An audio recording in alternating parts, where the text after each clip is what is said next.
जरा सोचिए, आज जिस जर्मनी को हम यूरोप की सबसे बड़ी आर्थिक शक्ति के तौर पर जानते हैं, एक वक्त था जब दुनिया के नक्शे पर जर्मनी नाम का कोई देश था ही नहीं। जी हाँ, ये बिल्कुल सच है। तो चलिए उस शानदार कहानी को समझते हैं जिसने जर्मनी को एक राष्ट्र बनाया। इस सफर में हम देखेंगे कि कैसे एक बिना नाम की भूमि से आयरन चांसलर का आगमन होता है। फिर जानेंगे कि डेनमार्क के खिलाफ पहला कदम कैसे उठाया गया और कैसे ऑस्ट्रिया और फ्रांस को शह और मात दी गई। और आखिर में हम देखेंगे कि जर्मन साम्राज्य का जन्म कैसे हुआ। और हाँ, सबसे अंत में परीक्षा के लिए कुछ खास तथ्यों को भी दोहराएंगे। तो कहानी शुरू होती है 19वीं सदी से। उस समय यूरोप के नक्शे पर जर्मनी नाम का कोई एक देश नहीं था। आज ये सोचना भी बड़ा अजीब लगता है ना? लेकिन उस वक्त की हकीकत यही थी। वहां थे सिर्फ छोटे छोटे बिखरे हुए राज्य। एक दो नहीं, बल्कि पूरे 39 राज्य। हर राज्य का अपना अलग शासक, अपनी खुद की सेना और अपनी अलग राजनीति। मतलब ये एक ऐसा इलाका था जहां के लोग भाषा तो एक बोलते थे, लेकिन उनका कोई एक राष्ट्र नहीं था। अच्छा, 1815 में नेपोलियन के हारने के बाद इन सभी राज्यों को मिलाकर एक नाम दिया गया, जर्मन परिसंघ। पर यह बस नाम का ही संघ था। असल में ये कोई एक देश नहीं था, बस एक ढीला ढाला सा गठबंधन था। और इन राज्यों के बीच दो बड़ी ताकतें थीं जो एक दूसरे से टकराने को बिल्कुल तैयार थीं। उत्तर में तेजी से उभरता हुआ प्रशिया और दक्षिण में सदियों से शक्तिशाली रहा ऑस्ट्रियाई साम्राज्य। दोनों का सपना एक ही था, पूरी जर्मन दुनिया पर राज करना। तो ये बात तो साफ थी कि एकता का रास्ता बातचीत से तो नहीं निकलेगा। ये रास्ता सत्ता के संघर्ष से ही तय होना था। और इसी संघर्ष के बीच इतिहास के मंच पर एक ऐसे इंसान की एंट्री होती है जो यूरोप का नक्शा हमेशा हमेशा के लिए बदलने वाला था। साल था 1862।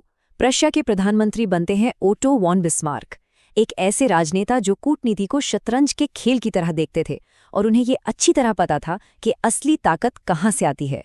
बिस्मार्क को उदारवादी बहसों और लंबे चौड़े भाषणों में कोई यकीन नहीं था। उन्होंने प्रशिया की संसद में खड़े होकर साफ साफ कह दिया, आज के बड़े सवाल भाषणों से नहीं बल्कि लोहे और खून से तय होंगे। इसका मतलब एकदम साफ था, जर्मनी का भविष्य संसद के अंदर नहीं बल्कि युद्ध के मैदान में प्रशिया की सैन्य शक्ति यानी रक्त और उसकी औद्योगिक ताकत यानी लोहे से लिखा जाएगा। और बस इसी के साथ बिस्मार्क ने जर्मनी को एक करने की अपनी महान रणनीति पर काम शुरू कर दिया। तो अब बिस्मार्क के मास्टर प्लान का पहला पड़ाव शुरू होता है और उनका पहला निशाना था डेनमार्क। साल था 1864। बिस्मार्क ने देखिए कितनी चतुराई से काम लिया। उन्होंने अपने भविष्य के दुश्मन ऑस्ट्रिया को ही अपने साथ मिला लिया और फिर दोनों शक्तियों ने मिलकर डेनमार्क पर हमला बोल दिया।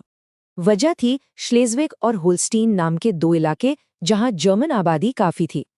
खैर, युद्ध ज्यादा लंबा नहीं चला और डेनमार्क हार गया। लेकिन बिस्मार्क का असली मकसद डेनमार्क को हराना था ही नहीं। अरे ये तो शतरंज की बस पहली चाल थी, असली निशाना तो ऑस्ट्रिया था। अब बिस्मार्क अपनी अगली और सबसे अहम चाल चलने वाले थे। अब मुकाबला यूरोप की बड़ी ताकतों से था और बिस्मार्क किसी भी कीमत पर जीतने के लिए तैयार थे। साल आया 1866। श्लेज़विग होल्स्टीन के प्रशासन को लेकर जो विवाद हुआ, बिस्मार्क ने उसे ही बहाना बनाया और ऑस्ट्रिया के खिलाफ जंग छेड़ दी। ये वो युद्ध था जिसे तय करना था कि जर्मन दुनिया का भविष्य किसके हाथ में होगा। यकीन मानिए, ये युद्ध सिर्फ 7 हफ्तों में खत्म हो गया। प्रुशिया की आधुनिक सेना और बेहतरीन रणनीति के आगे ऑस्ट्रिया टिक ही नहीं सका। इस जीत के साथ ही ऑस्ट्रिया को जर्मनी राजनीति से बाहर का रास्ता दिखा दिया गया और प्रुशिया ने उत्तरी जर्मन राज्यों को मिलाकर उत्तरी जर्मन परिसंघ बनाया। लेकिन कहानी अभी खत्म नहीं हुई थी। अब बिस्मार्क को एक आखिरी दुश्मन की तलाश थी, एक ऐसा युद्ध जो दक्षिण के कैथोलिक जर्मन राज्यों में राष्ट्रवाद की ऐसी आग भड़का दे कि वो खुद प्रशिया के साथ आने को मजबूर हो जाएं। और इस काम के लिए उन्होंने चुना फ्रांस को। 1870 में बिस्मार्क ने फ्रांस को युद्ध के लिए उकसाया और इस तरह फ्रैंको प्रशियन युद्ध शुरू हो गया। उस समय फ्रांस पर नेपोलियन तृतीय का शासन था, लेकिन प्रशिया की सेना तब तक यूरोप की सबसे आधुनिक और अनुशासित ताकत बन चुकी थी। कुछ ही महीनों में सेडान की लड़ाई में फ्रांसीसी सेना ने घुटने टेक दिए। इस शानदार जीत ने दक्षिण के जर्मन राज्यों को भी इतना प्रभावित किया कि वो भी प्रशिया के नेतृत्व में एक संयुक्त जर्मन साम्राज्य का हिस्सा बनने के लिए तैयार हो गए। और अब आता है वो ऐतिहासिक पल। 3 कामयाब युद्धों के बाद एक नए जर्मन साम्राज्य की आधिकारिक घोषणा होने वाली थी। तारीख थी 18 जनवरी 1871 और जगह थी फ्रांस का वर्साई महल। सोचिए, अपने सबसे बड़े दुश्मन के घर के शीश महल में एक नए साम्राज्य की घोषणा करना। ये बिस्मार्क की कूटनीति का चरम था, एक ऐसा प्रतीक जिसे फ्रांस शायद ही कभी भूल पाया हो। और यहीं पर जर्मन साम्राज्य की स्थापना का ऐलान होता है। प्रशिया के राजा विलियम प्रथम को संयुक्त जर्मनी का पहला सम्राट यानी कैसर घोषित किया जाता है। और इस तरह 1871 में जर्मनी एक राष्ट्र के रूप में दुनिया के नक्शे पर उभर आता है। जर्मनी के एकीकरण के बाद यूरोप की राजनीति का पूरा समीकरण ही बदल गया।